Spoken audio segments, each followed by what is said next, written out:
Này, này brand sa.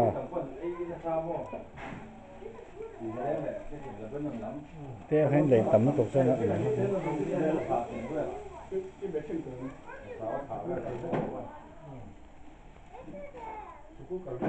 Với student hậu nè nó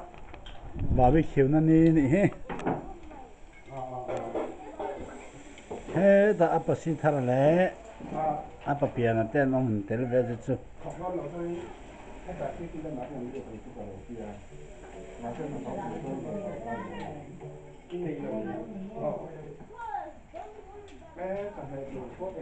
ai mar me hi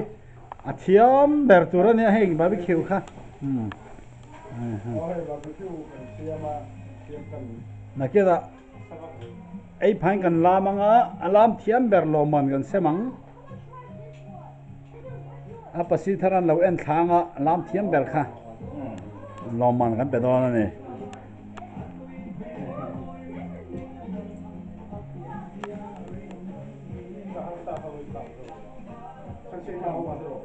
apa pian se thao moi to ne mai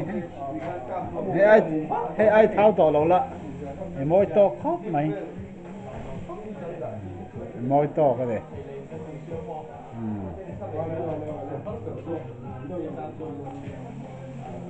ấy ta in xuống nằm ạ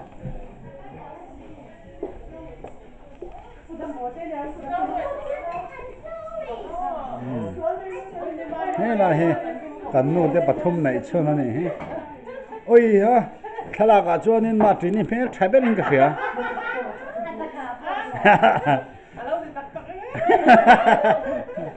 살아가 살아랑 차별하니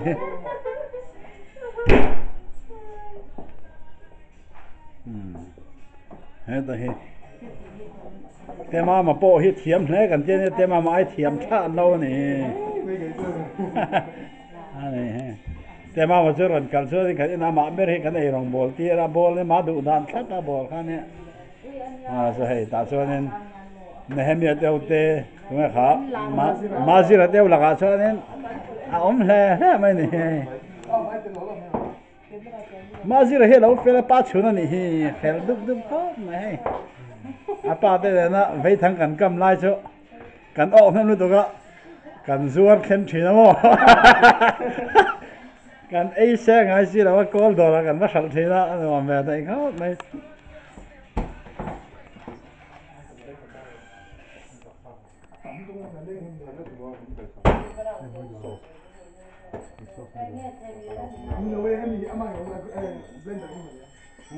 anh cho đến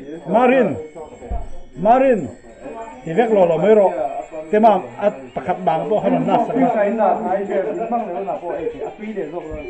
dân bắt bắt bộ cái hồng sắc lo rồi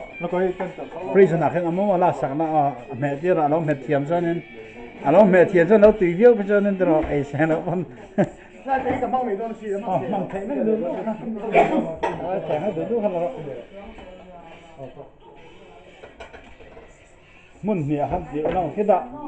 thêm cái này ông mà mình sẽ cái đó cầm lang nó mình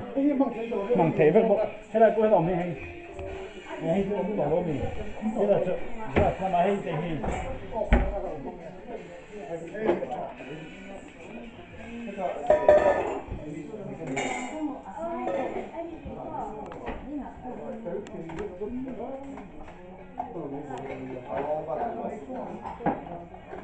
khang về khang nó bồi bụi chặt rất là lâu trội ổn về rồi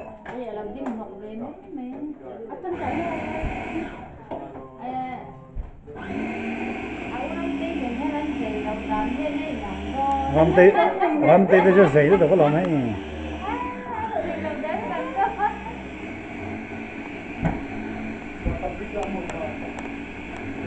khác rồi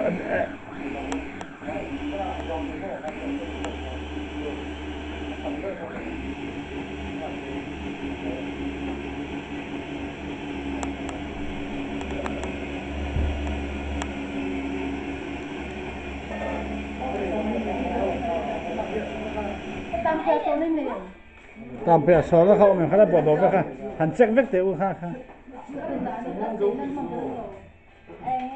Sampai so le nelo man ka pai ke lo man kan ba lo ko ka ko na ko ma tin ke ke an lo an le ko ma ke ka le ko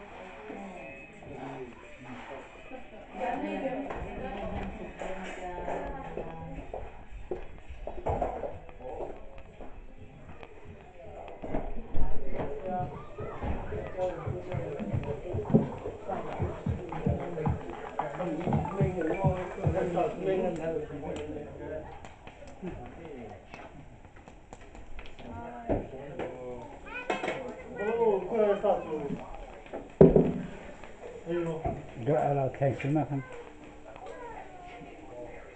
bây giờ này xí hết cho in mấy mình bao hin tuộc vợ này này nãy bận này anh kiếm hàng cải khôi tạc tạc là Melbourne hết cho gần trăng càng vía anh phục rồi này đó này anh Indo là hi resell này anh ai hết cho nó resell rồi không tùy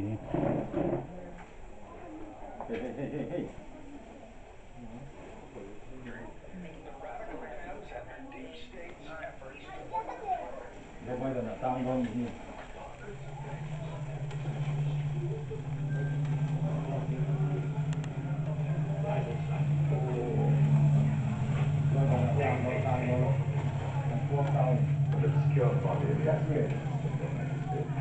The inhabitants refer to it as the Canon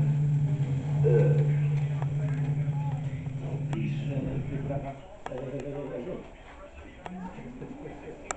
Như khe với cái mỏ thì thật vất rồi ăn là dân ăn mềm này ha cái bôi mệt chứ đấy đó thiếm mà mình thiếm ăn mệt bể màถ้าทำนี่ไม่นะนี่khe với cái mỏ ăn nấm mềm rồi chứ